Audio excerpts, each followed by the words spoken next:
You've tuned into The Seed, brought to you by the Staley Credit Union and Vieweg Real Estate.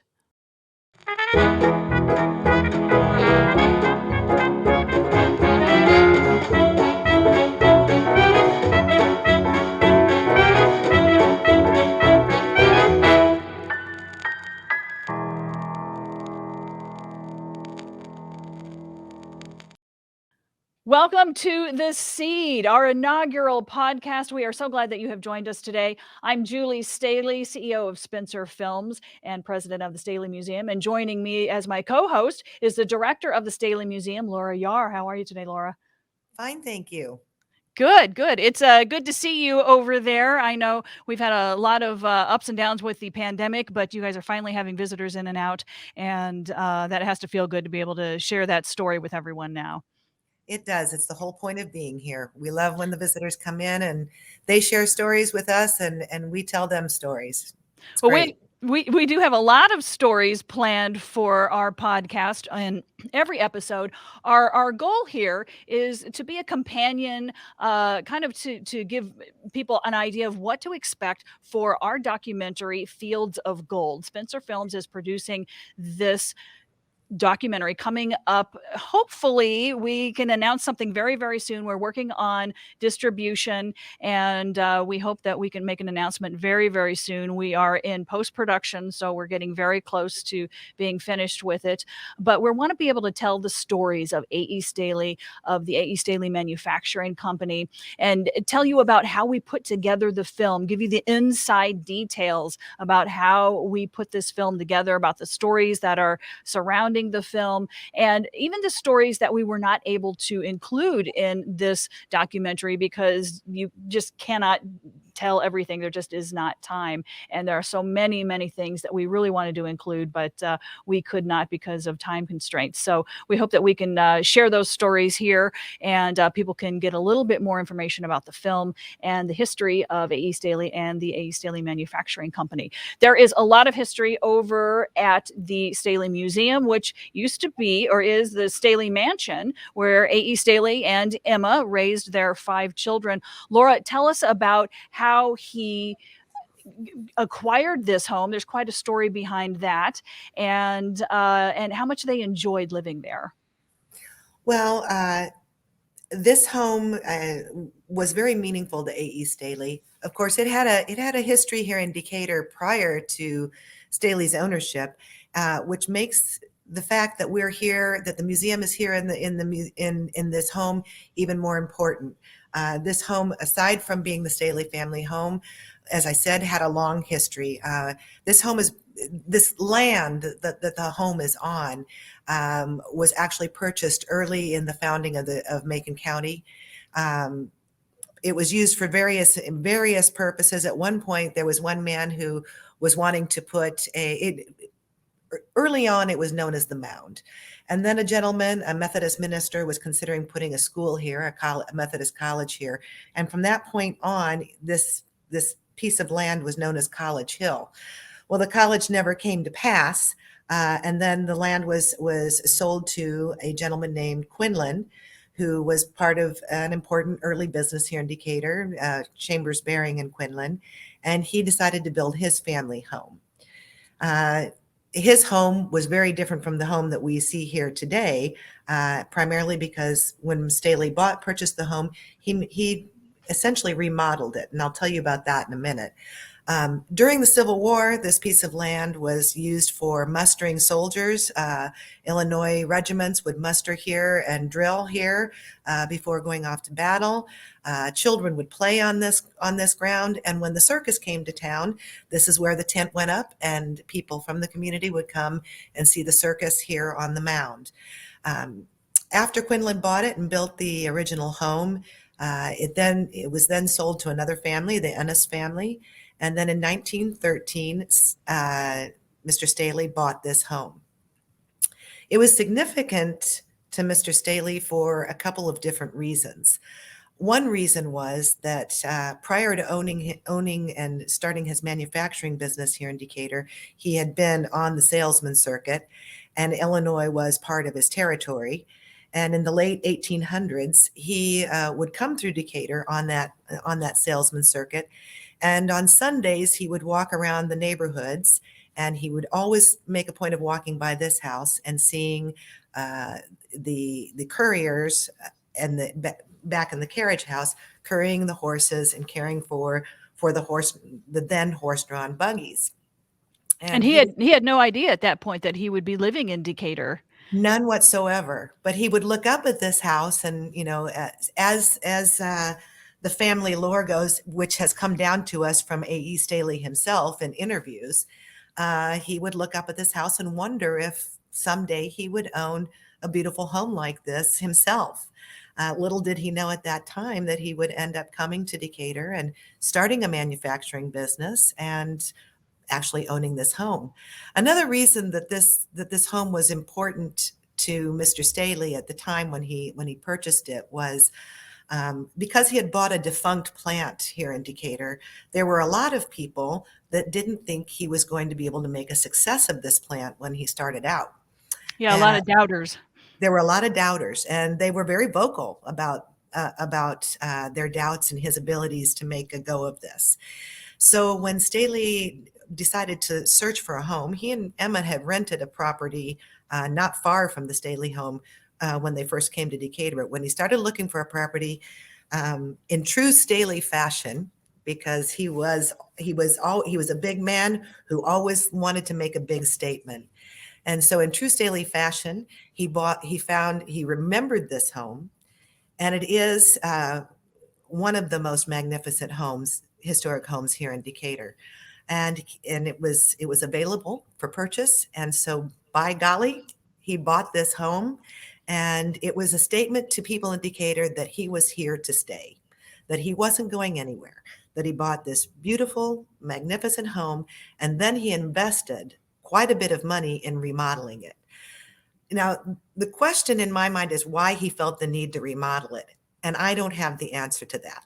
But he did do a lot of remodeling. Some of it made sense. For example, he updated plumbing and that kind of thing. He updated plumbing and heating here in the home.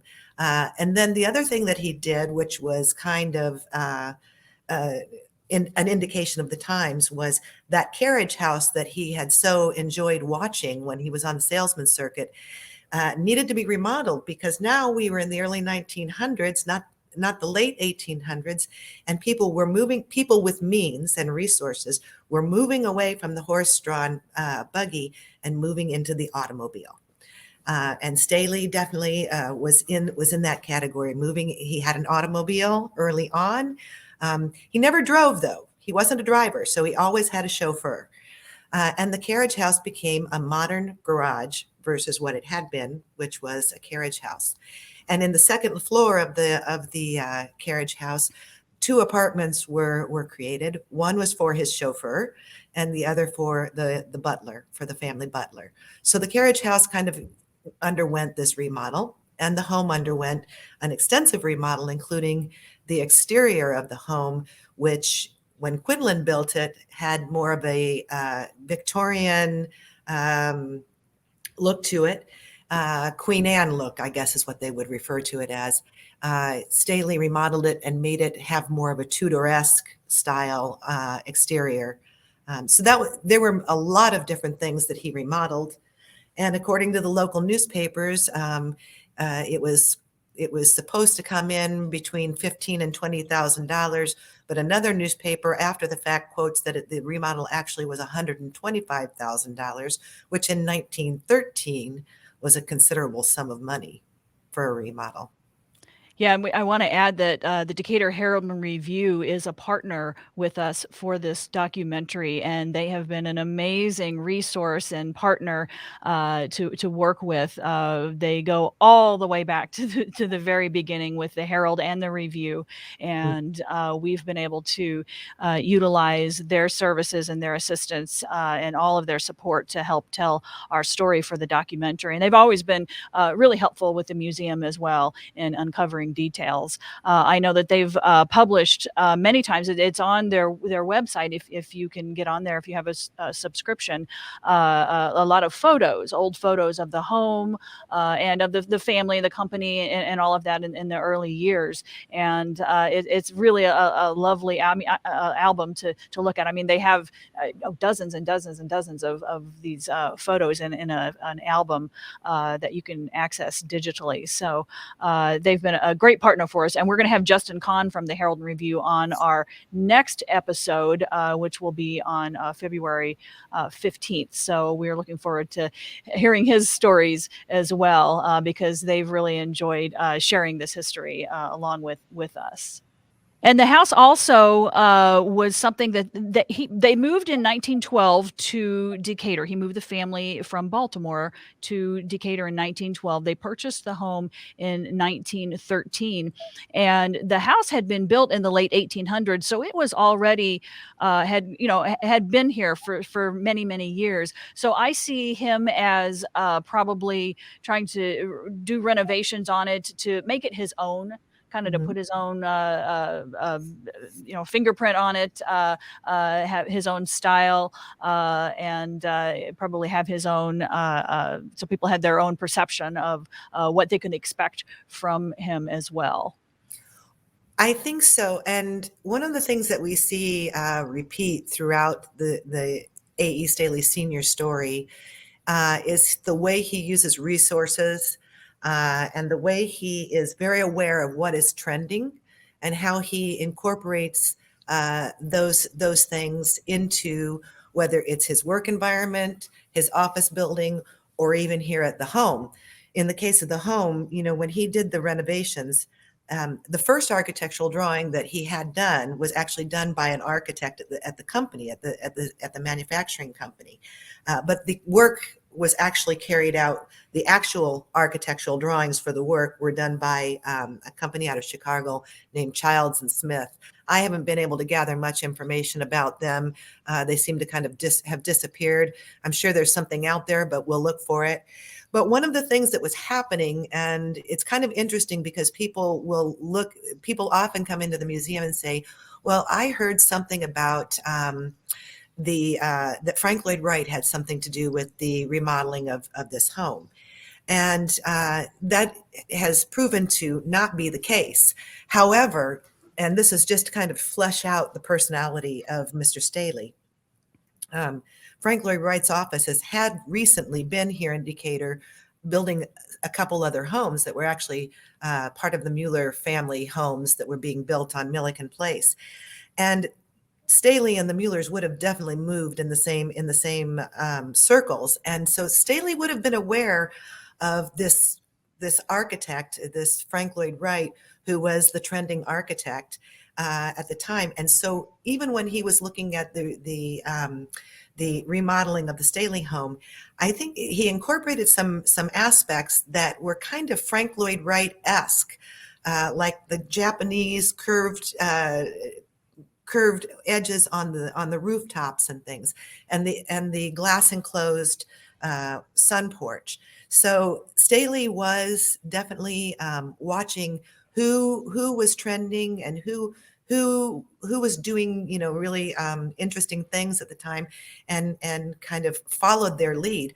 In the same way, when he actually built his office building, there was a landscape architect that was trending at the time, and he brought that man to Decatur to do the landscaping around his office building. He was very aware of what was going on in the world and who were making important statements in lots of different fields, and he used those resources to realize his dreams, really, not just here at the house, but in so many other ways.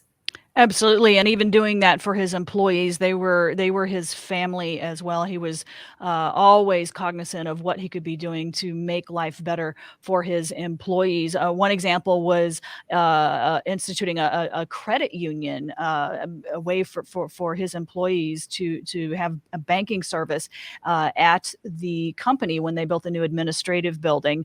And today we have the Staley Credit Union, and they are one of our sponsors sponsors, and they pose the question, what if you owned your own bank? Well, if you join Staley Credit Union, you will. When you're a credit union member, profits come back to you, not the investors. And how does that happen? Well, if you think lower interest rates on loan, higher dividends on savings, financial education, and unmatched member service. You can become a member today by visiting staleycu.com. And this institution is not federally insured by Member Choice. It's proudly insured by American Share Insurance. And we do talk a bit about this in our documentary. We were really thrilled to be able to share that story in there because it really meant a lot to A.E. Staley to have that service for his employees. Laura, you know so much, many of the things that he tried to provide for his employees to make sure they had a really fulfilled life. Absolutely. And I would like to stress that relationship with the employees was very much reciprocal. The credit union did get its start at the end of Depression. At the end of the Depression, actually, I guess it was the beginning of the Depression, when the Staley office building was opened in 1930. Its first location was in the main floor, the main level of the Staley office building. But like so many things, Staley's goal was to improve the life of his employees and make things possible for them, like home ownership. And education for their children and things. So the creation of the Staley Fellowship Club, the credit union, there's even a neighborhood very very near the Staley campus where affordable homes were being built and reserved first for Staley employees, and then sales were opened up to the rest of the community. But first option to buy these affordable homes was secured by Staley employees.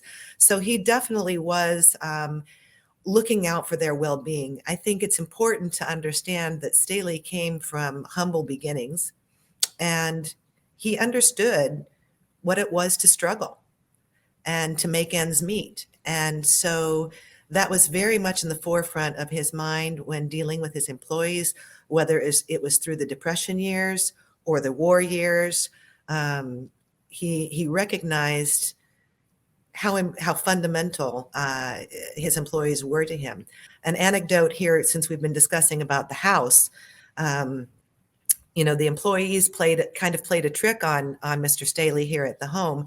They wanted to give him a gift, and this was common. They often either a Christmas or a birthday gift. The employees, generally, it would come through the auspices of the Staley Fellowship Club, which was an employee-based club. They would collect donations, monetary donations for the purchase of a gift for Mr. Staley. And on various occasions, it was different things. But on this particular year, they wanted to give him a radio. They knew in the evenings that he liked to sit by the radio and listen to the radio. And so they purchased the radio that they wanted to. But the way they did it was the radio was placed here in the home, and they created a broadcasting, and I don't know how they did this. And there's actually an article in the journal that kind of explains this.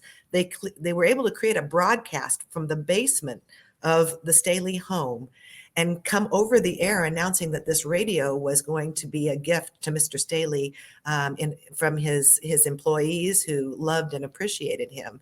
And so that was kind of a surprise. I'm sure Mr. Staley didn't anticipate hearing this coming over the radio from his own basement.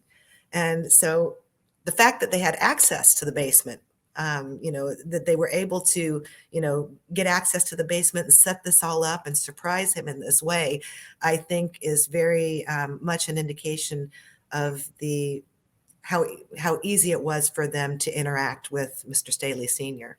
Yeah, there was just a great trust there and respect on both sides. And again, they were all like family. He really treated everyone like family, and in that way, he was supporting the community and supporting Decatur and the history that Decatur now has.